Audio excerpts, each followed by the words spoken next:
Hello and welcome back to Hearts of Iron 3 and Black Ice version 13.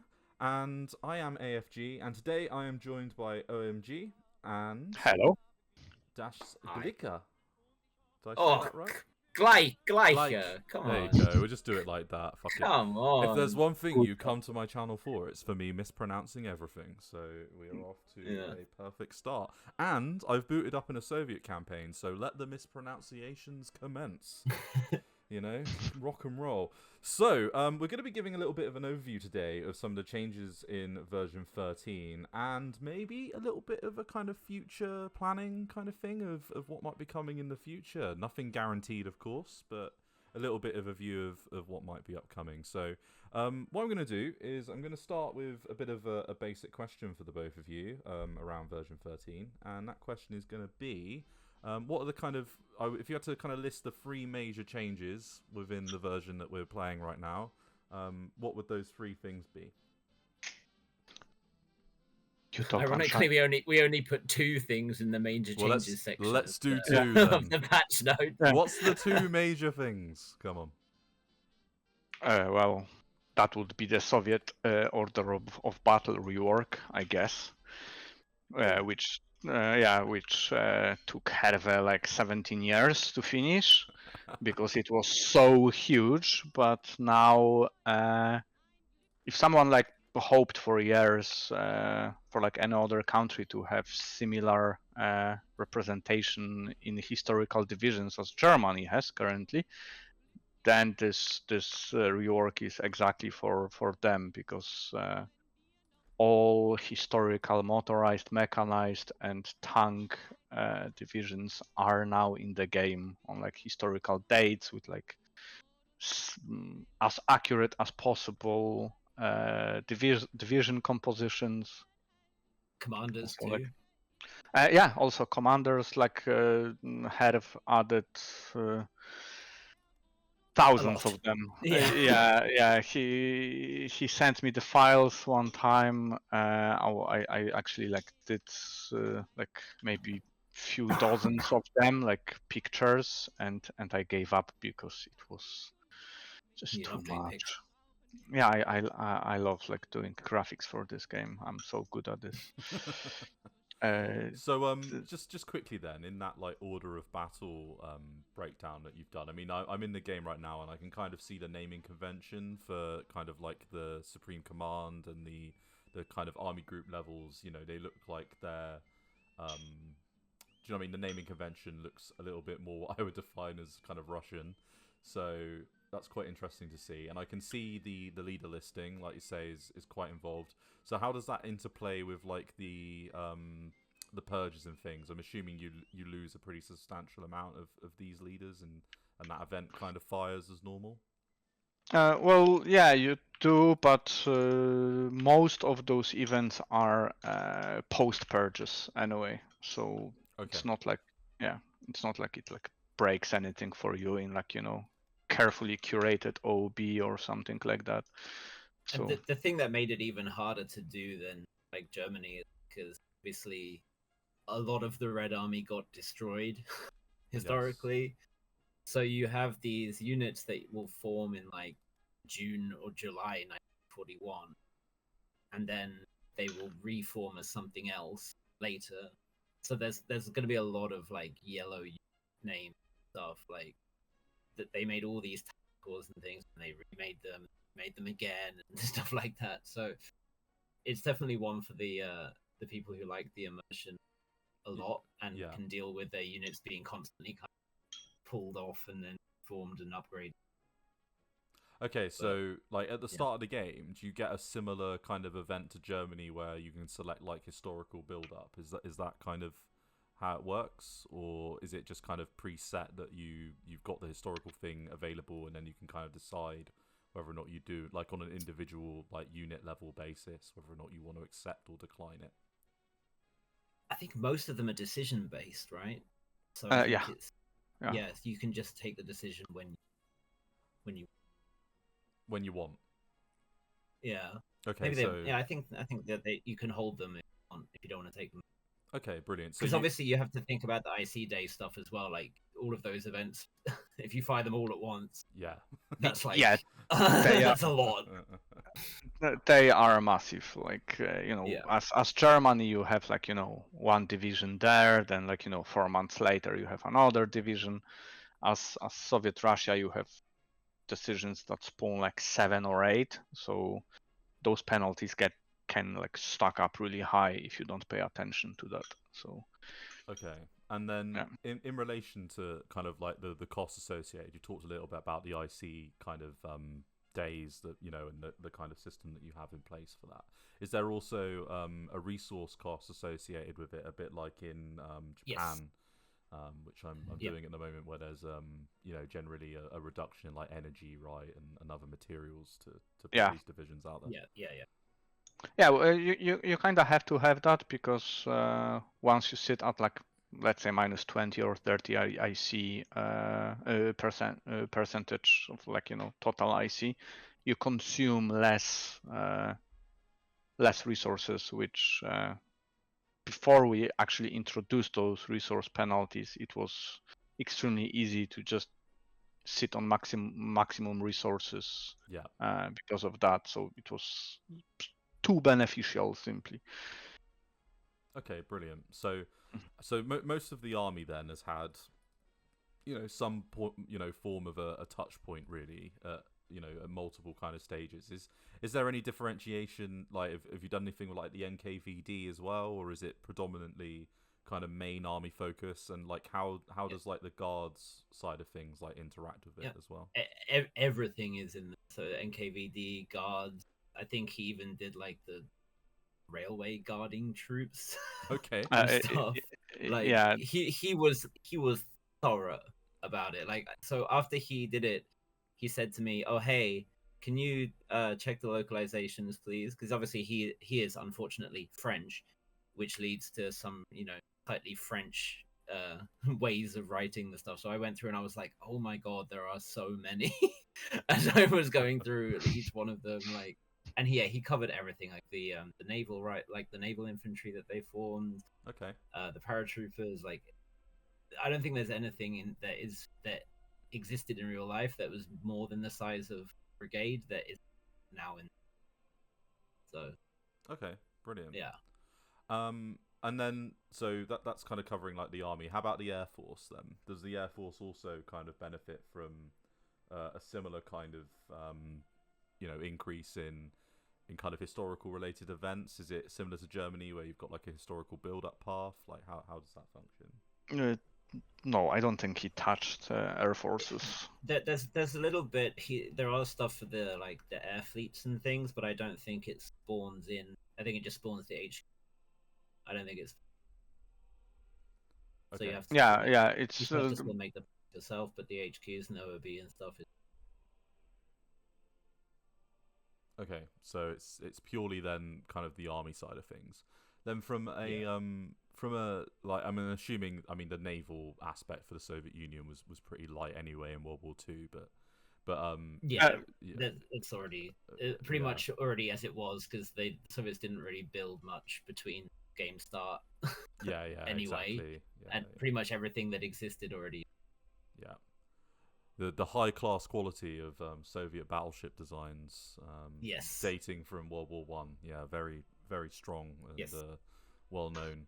Okay, that's perfect. So outside of like the army aspect then, and like the order of battle kind of rework, and like you say, there's probably going to be quite a lot of decision kind of trees within that. From your testing, how do you find that to kind of interact with like a standard kind of build up alongside that? Is it better to kind of and I know that probably you're both going to say it's better just to do a historical build up, right, and build a certain type of division. I would never say that. But like from the testing, like how kind of playable is the kind of the amount of decisions and things compared to maybe doing something that's a little bit more focused in.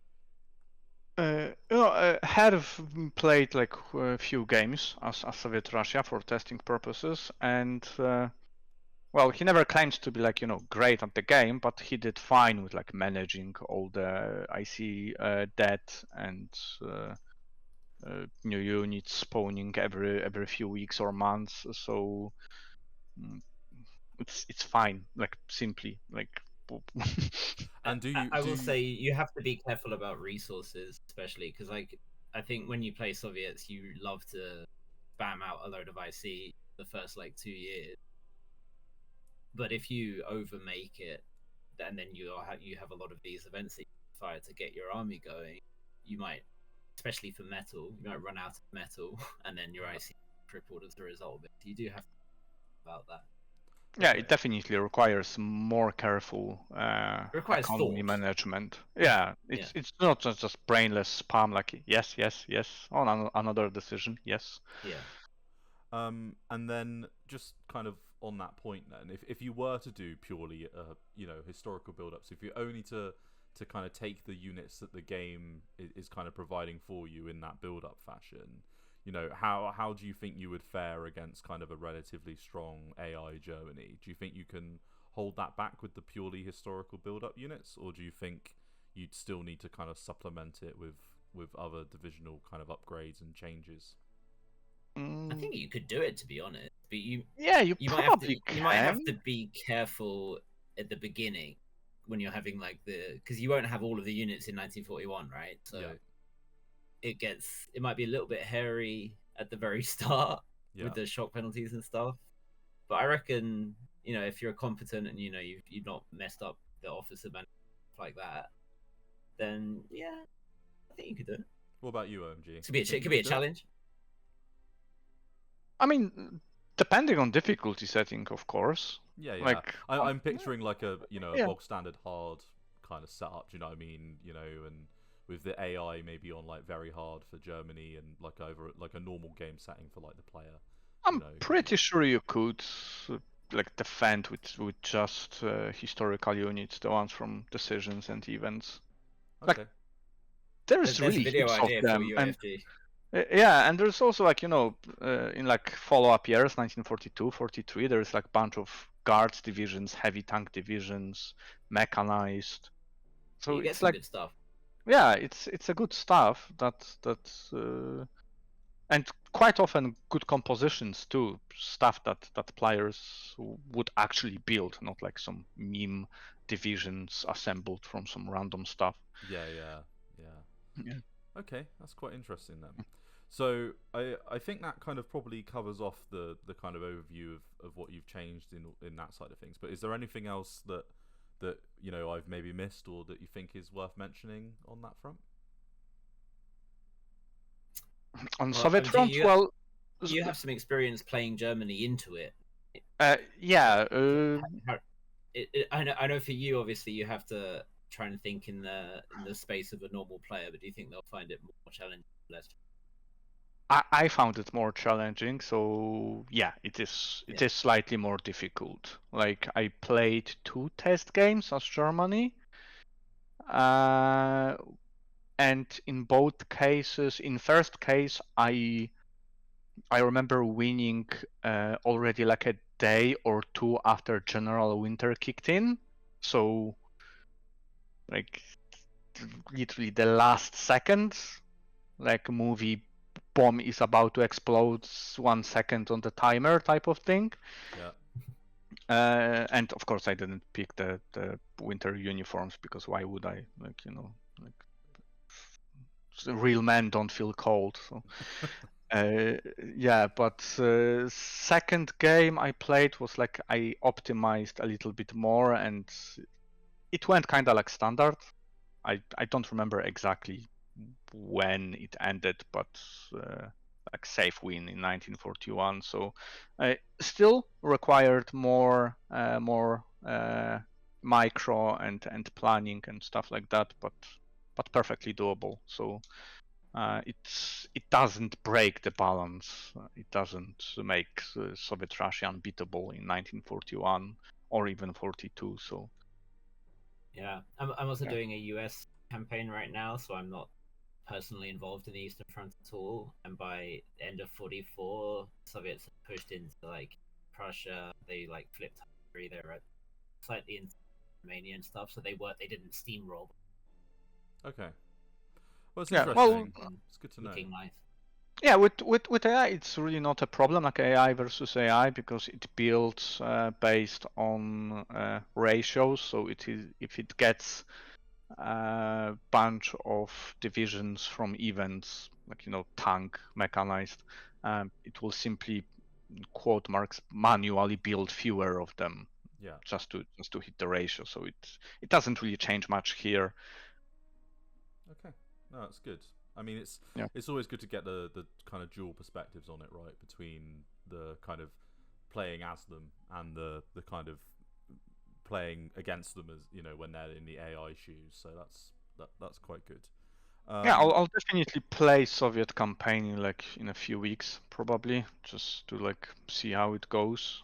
And kind of So now, I mean, a lot of people, right? Probably, I mean, personally, part of the reason why I've often kind of not enjoyed a Soviet campaign so much is the amount of kind of unit organization and things that kind of gets required at a certain point. How would you rank them in relation to other nations in relation to what they bring to the table now? Are you happier with the Soviet Union now as kind of like a playable faction? I mean, it always was. The OOB is the best part of it. Yeah. Yeah, the amount of magic you can do it, that starting army. I know it's crap at the beginning, And but the resource base, the potential. Oh. yeah, how dare you complain about that? Jesus.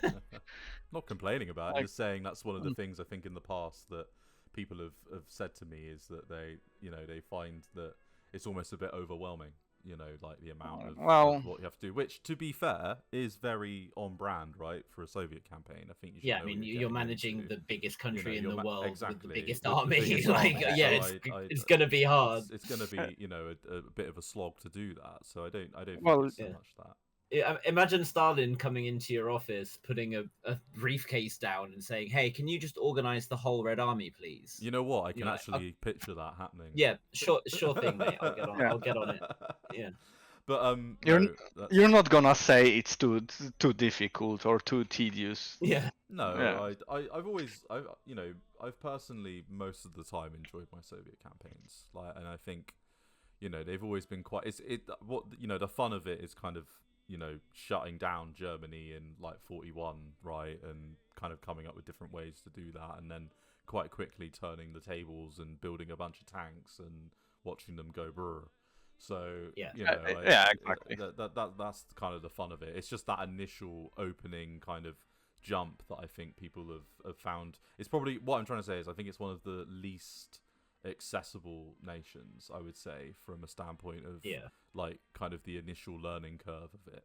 But once you're past Well, that, it's one of the probably more fun nations, I would say, to play. I mean, once you figure out what can be done with that starting OB, then it's a paradise, basically. Yeah, exactly. I would agree Yeah. with that.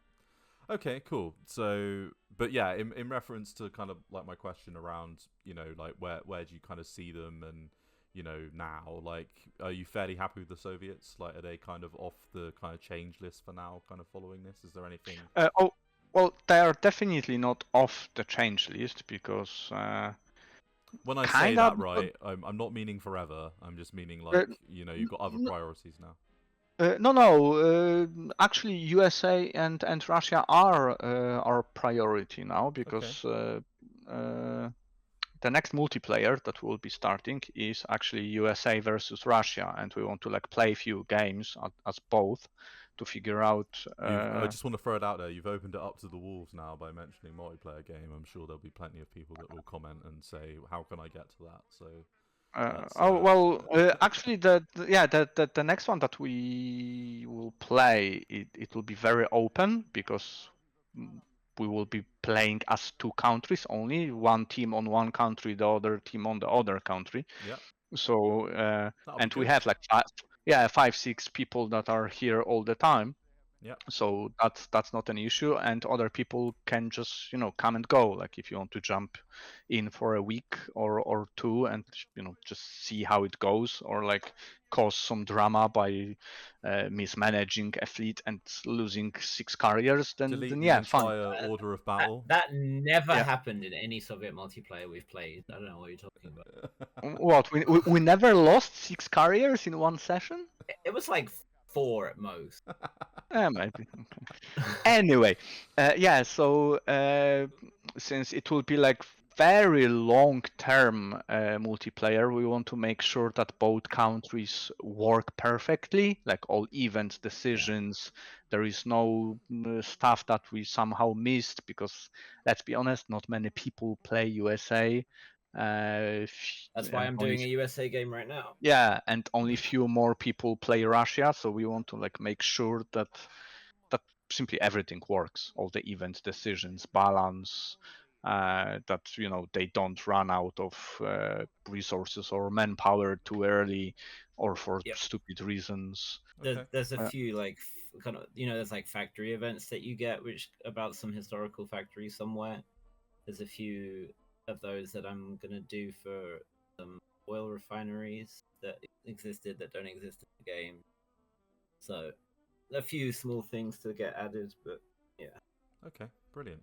So what I'll do is I'll put a pin in kind of the Soviet updates then. So what's the major what's the second part then of version 13? What's the other kind of major thing that you talked about? And the other one that got put as a major change, I think, was just because Dave was very proud about it, which is that the buildings that you can get from ministers are now placed manually, so they go into your queue, Yeah. or they can go into your queue and you can whack them wherever you want. May I just say that I think that is a very good change.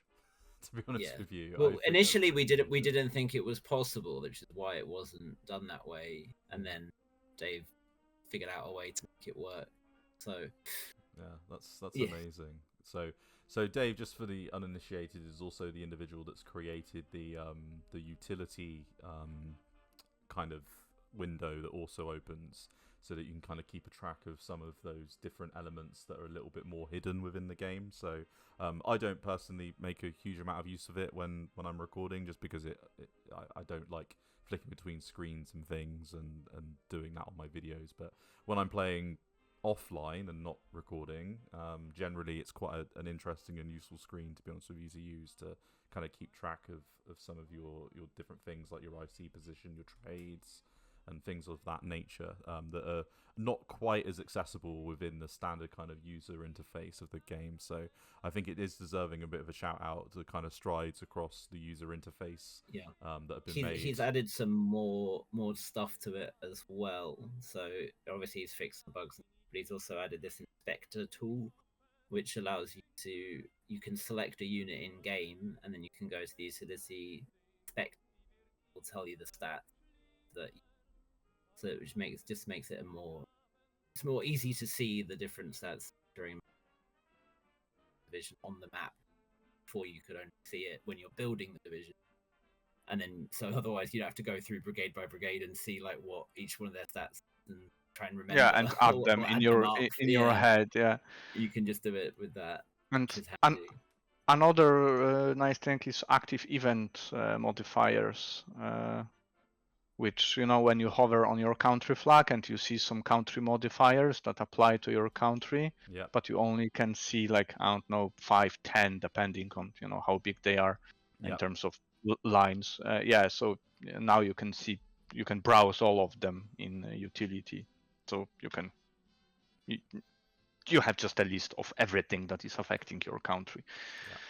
So it's a really good way to see things like your level of IC efficiency and the like as well. So well, that was already there, but it's that kind of thing. I'm just drawing attention to it again because the way it opens, people might not actually even be kind of looking at it. So it's just a kind of useful tool there to have as well in the background. Right. So if that like handles the kind of major changes, what about some of the kind of smaller ones? Is there anything on the more minor end of things that you just want to draw attention to? Maybe just kind of 3 minor things for version 13? Motor torpedo boat nerf. I'm very upset about this. I have a personal. I know. Literally everyone is. Literally everyone is upset about that one. But honestly, I'm playing with them, and they're fine. They're not busted. They're not useless. They're fine. So it's not the end on a scale of like compared to the old. So the old motor torpedo boat, right, is a 10. What are the new? Well, there's the old motor- one, and then there's the old one. Yeah, I don't know yeah, if you remember well- what they were like in version 11. Yes, I do. They were. They Yeah, yeah. They but- They were were obscene. Yeah. Yeah. Yeah. Compared to the the version 12 that's just gone, right? What if 12 was a 10, right, in Motor Torpedo Boat world, where are the new Motor Torpedo Boats in reference to kind of that? Are they a 5? Are they half the kind of strength? Would you say? They're a solid 6, I'd say. Okay. So like for example, I flung groups of 6 to like the Pacific Islands US campaign with just to like, if someone tries to invade it before I can get the big fleet, throw some torpedo boats at the enemy. Yeah. And like I think there was a situation where the Japanese were invading me and they had so I threw 6 torpedo BBs at them and they all died, but we took two destroyers with them, and I thought, on balance, probably fair enough, I suppose. I mean, if it was real world, right, and you were losing 6 torpedo boats to destroy 2 destroyers, that is an economical trade in World War you'd II be happy with standards it from a for tonnage sure. perspective. So Yeah. yeah.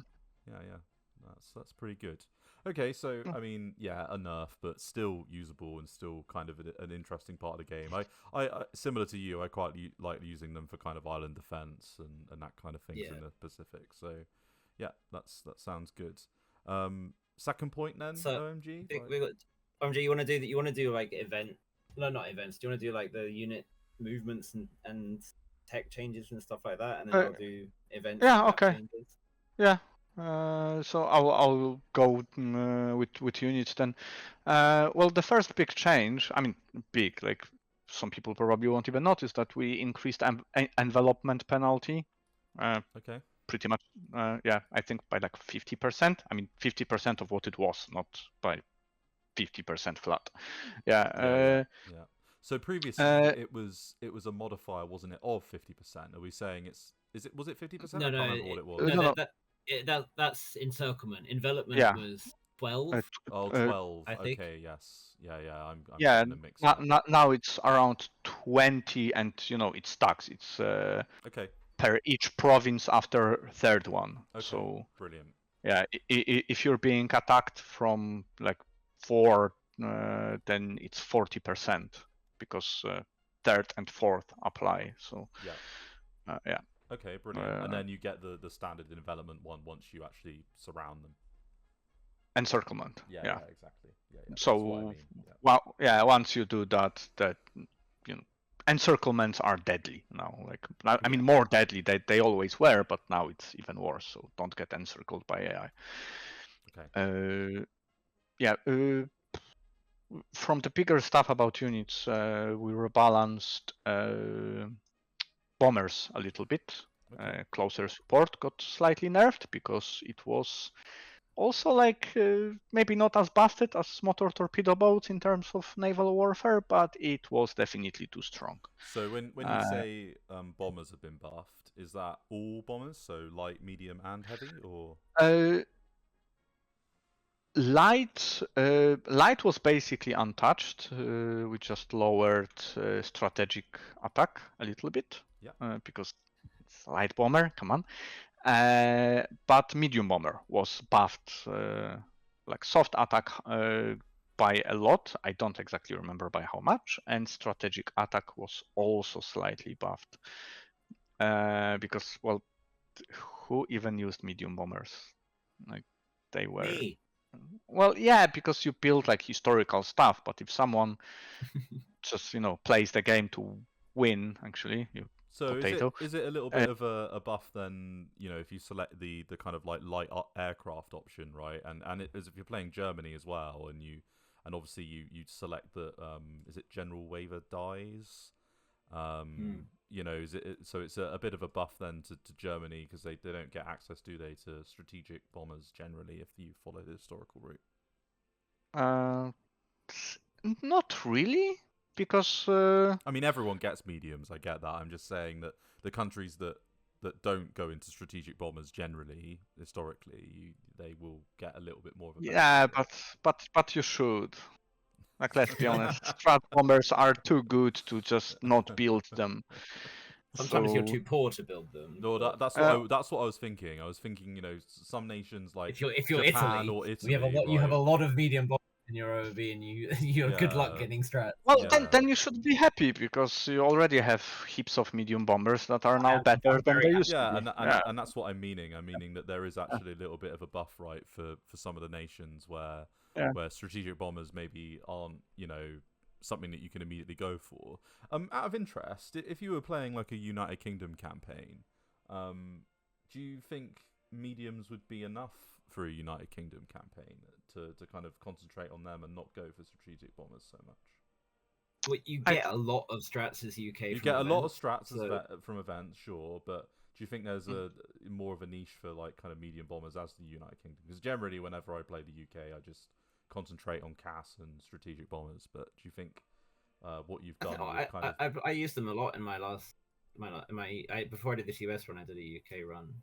Yeah. And, yeah, I mean the point is like the best air force is one which is balanced, right? Yeah, Where you yeah. have a bunch of different things that you use in different places. So we're certainly getting to that. Okay, Yeah, if you want to use mediums, you can use medium. okay then, and okay then, OMG. Sorry for interrupting you. I'll let you carry on. So bombers got a buff. Yeah, As Ollie just said, they are like more even now. Of course, there are differences, but it's not like medium bombers are useless and waste of IC anymore. So, well, one big thing that just got like flooded in between other patch notes, unique capital ships Okay, cost. right. They are pretty much free now. Not Ooh. exactly. You still need to build them. It takes like 3 years to build Yeah. all of them. But as Germany, even on Grofas, they were like 2 IC each. Okay. So yeah, they are super cheap now, just because they were built historically, and the game didn't really gives us options to simulate it in any other way except just planting them directly on the map, which no one likes either. So So now, like, kind of, in some of my more recent Germany campaigns, I've kind of veered away a little bit from Navy, but now it's a little bit easier to at least build a historical kind of German Navy, and then have that at least in the background as something to Yeah. have. Yeah, this stems from the IC efficiency that we put in a few versions back. It was like the flat -% or whatever it was that everyone gets. The problem with that is that it increases cost of everything, as in the IC cost as well as. So the build time wasn't necessarily a problem, but it's like, so for UK, for example, you don't have that much IC to work with, and when you're building the King George V, for example, each one of them is 30 IC, or it was 30. Yeah, IC, it was a like, real pain in the arse. So like that's your whole build queue then.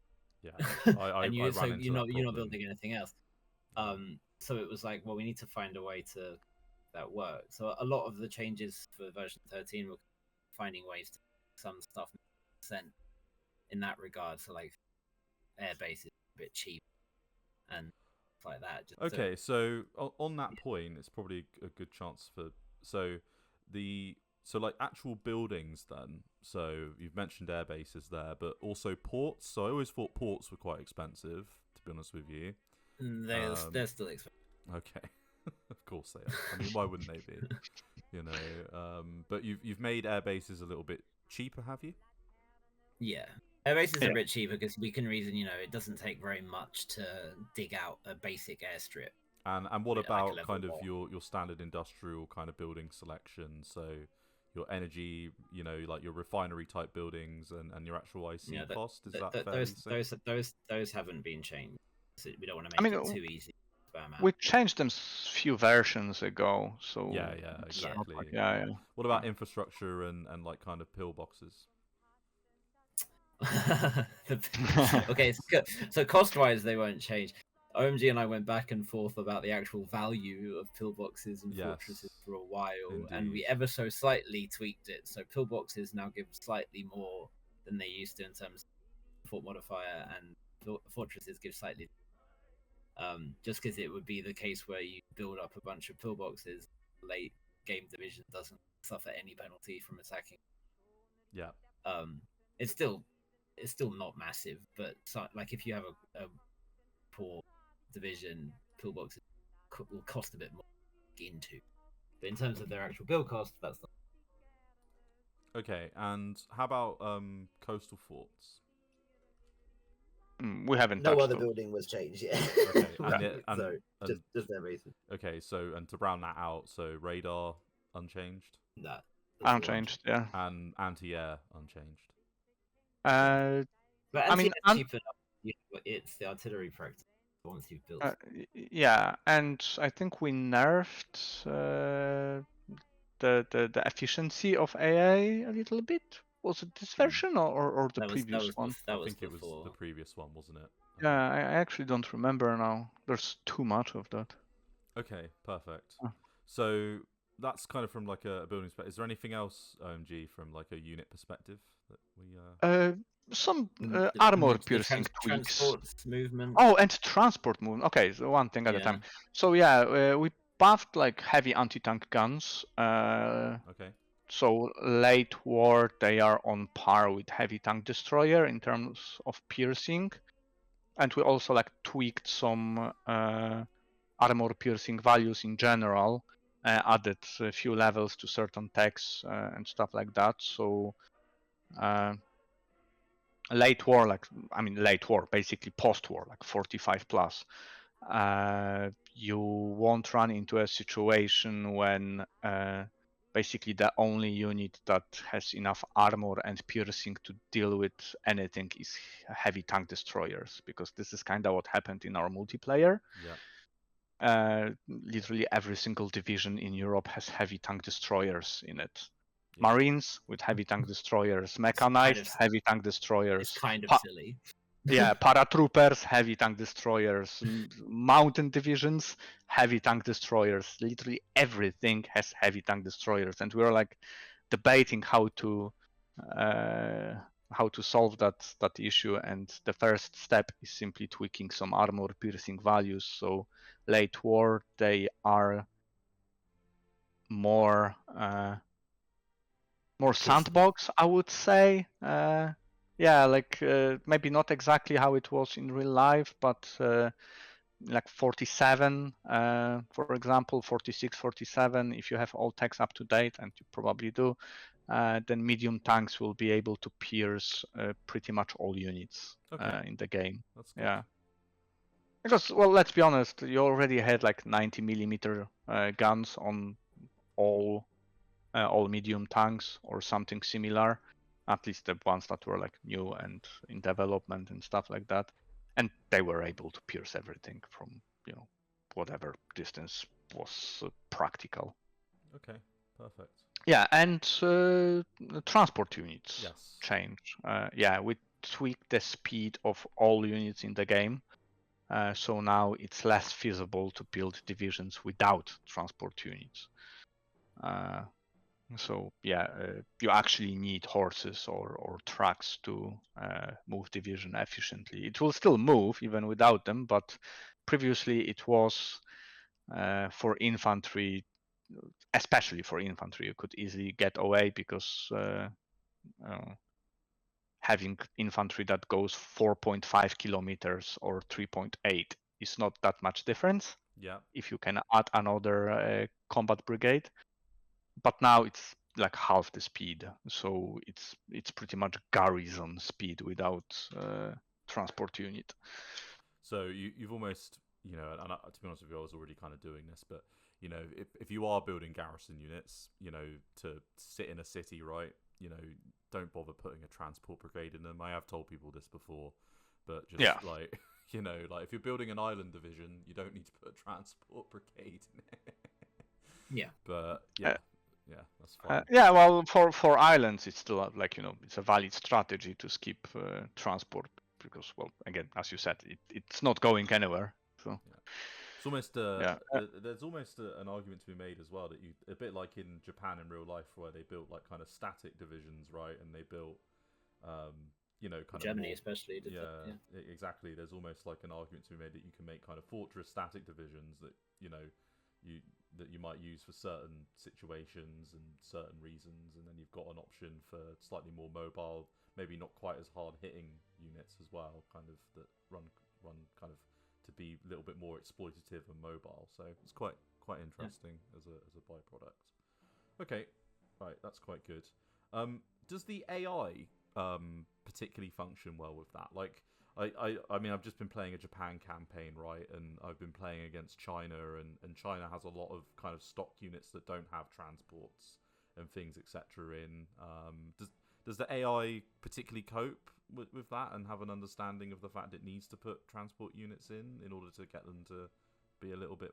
I mean, quicker? well, Its if there are templates some, always have yeah, like AI is when it builds new units manually, let's say, it always has transport units. But by the way, if you saw like some, because there might be some event spawned stuff that comes without transport units.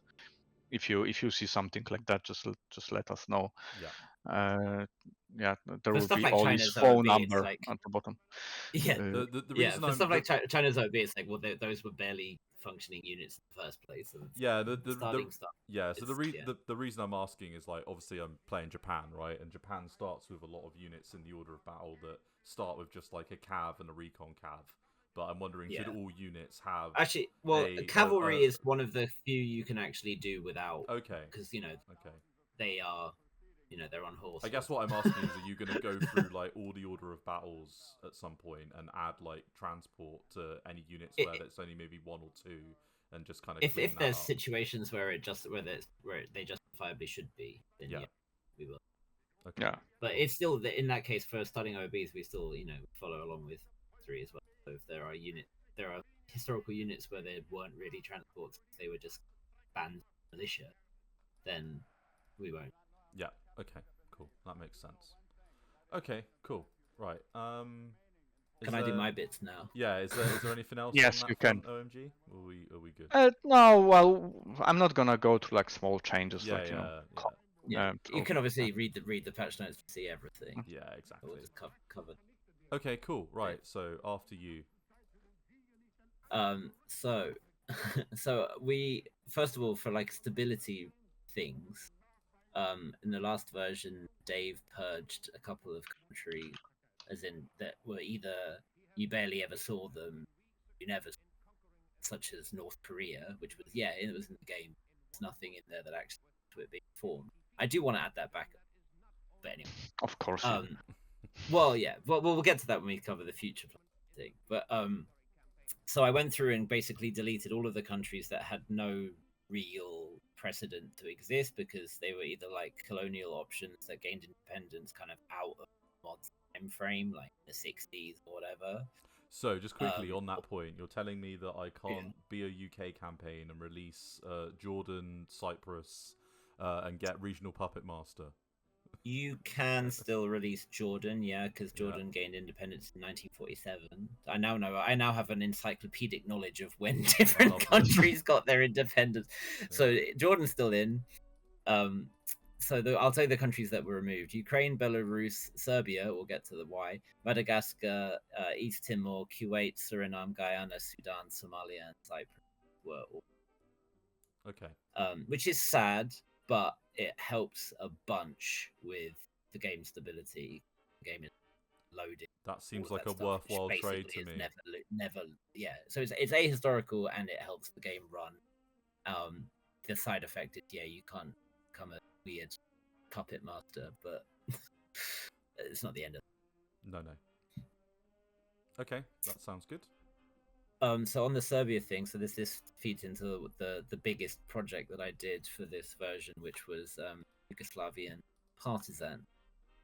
So I wanted to do like proper events for the partisans, because it was a big deal, right? Yeah, it was historically.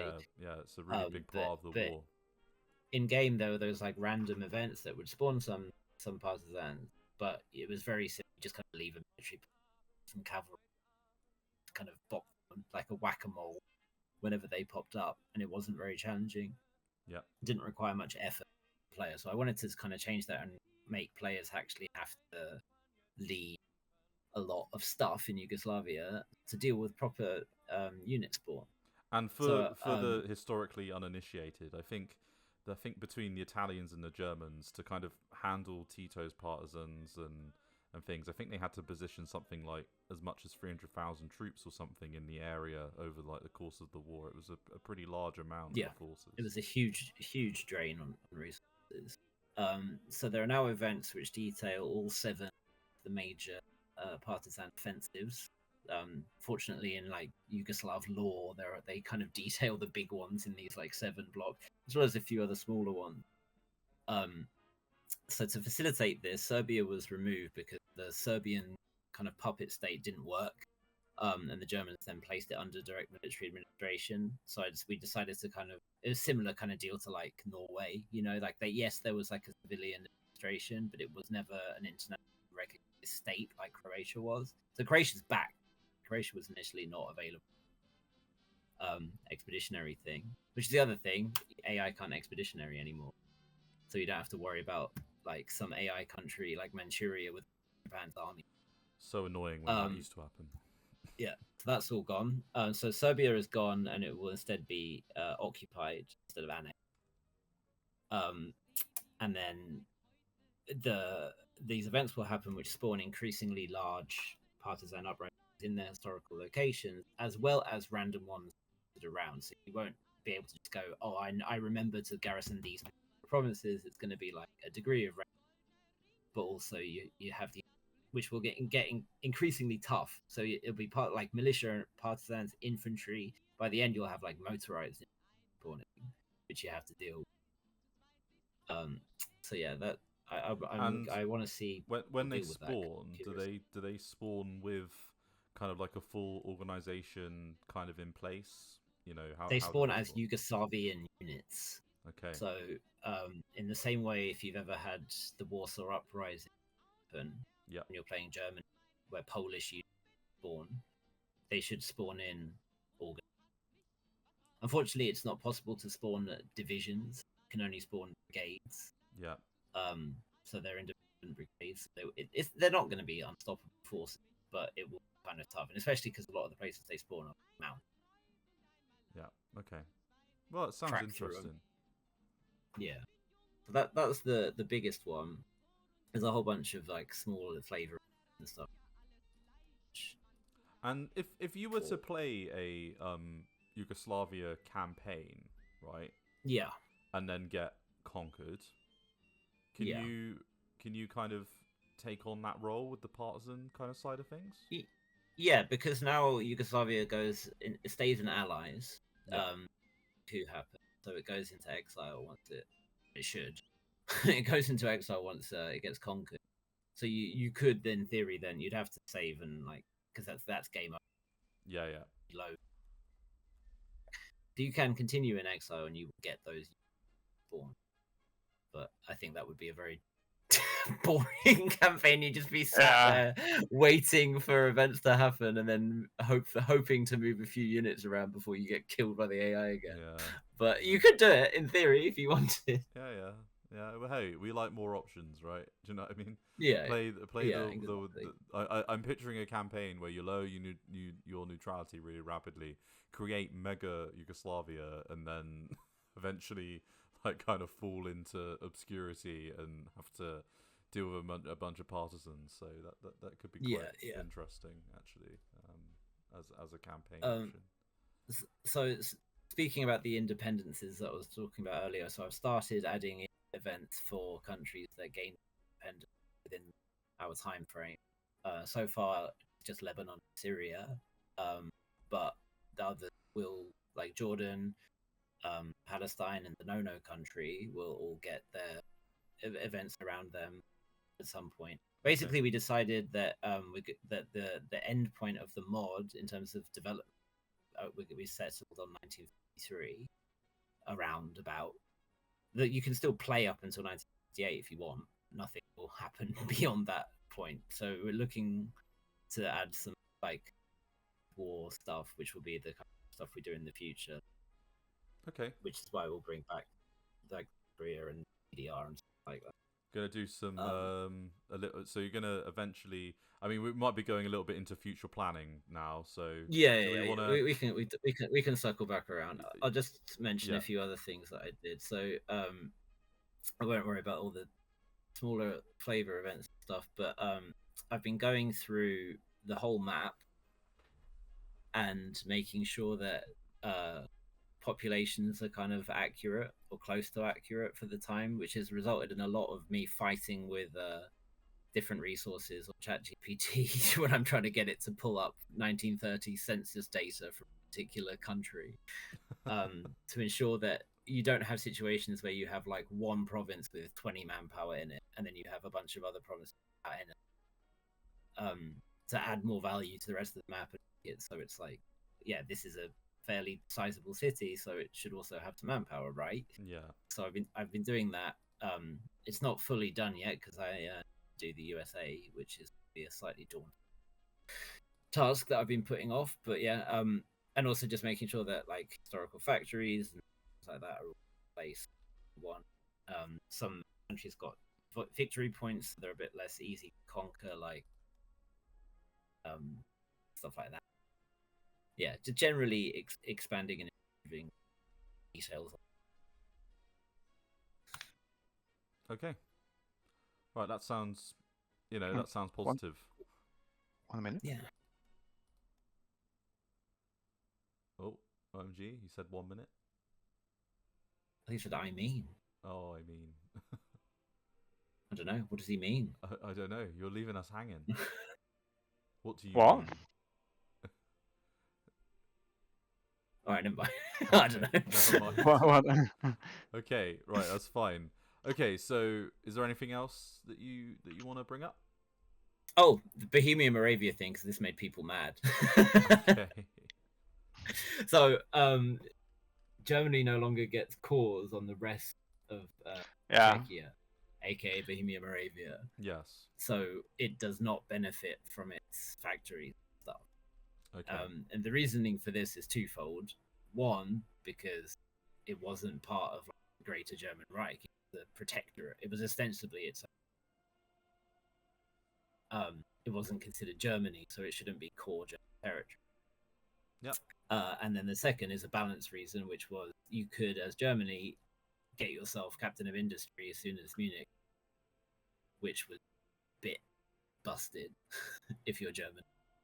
So you can still get it if you like focus on getting enough tank factories and stuff, but it's not instant, yay, kind of thing. Okay. But Oh, yeah, it was basically caused some far debate. too easy to just get like 5% IC efficiency for nothing, just for following historical course of the game. Now you actually need to like think a second and sacrifice few things to achieve that. Okay. That I mean that Yeah. will make sense to me. So Yeah. I can understand. Yeah, it's. But it's playable. Like as I said earlier, I played few Germany games. You just need to like tweak few things here and there, and you get it anyway. Maybe a few weeks later, but that's it. Okay. Like, yeah. Okay. Brilliant. Right. Is there anything else that you wanted to go over? I mean, I don't think we'll go through like stuff like bug fixes, and there were like any game-breaking ones. So actually, wait, no, neutrality bug. Oh yeah, was my fixed. least favorite Yeah, part of the game. Has been yeah. fixed. Yeah. Yeah, so I guess that one counts as a game-breaking one. So yeah. For those Yeah. that didn't know what was going on, playing the campaign, like the neutrality would reset. I can't remember what triggered it.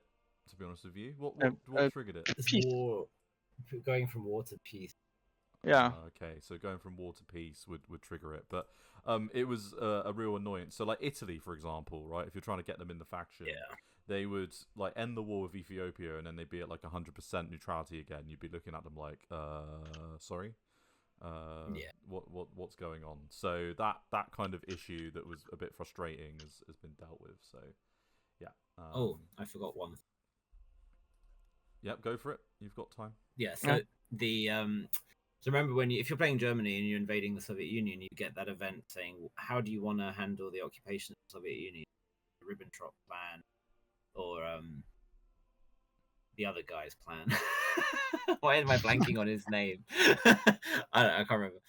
Yeah, so when you're playing Germany, you can choose one of the two plans to occupy the Soviet Union with, and Yes. because of one of them was liberate the like smaller countries, and then the other one was total occupation.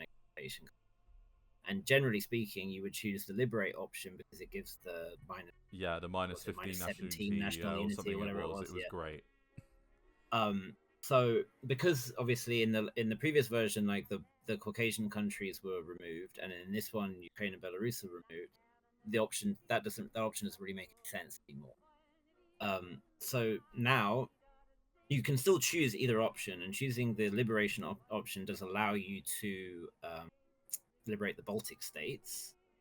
But once you get to the end of the year, if you haven't beaten the Soviet Union by that point, then another event will trigger, which basically says Hitler has stepped in and said, we're taking over.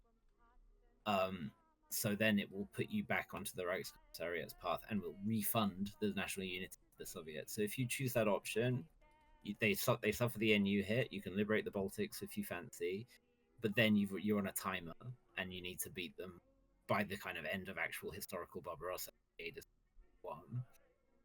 Or you just go ahead as normal and do it as so either way, that once you beat the Soviets, the end result will be the same. The Reichskommissariats get created. Okay.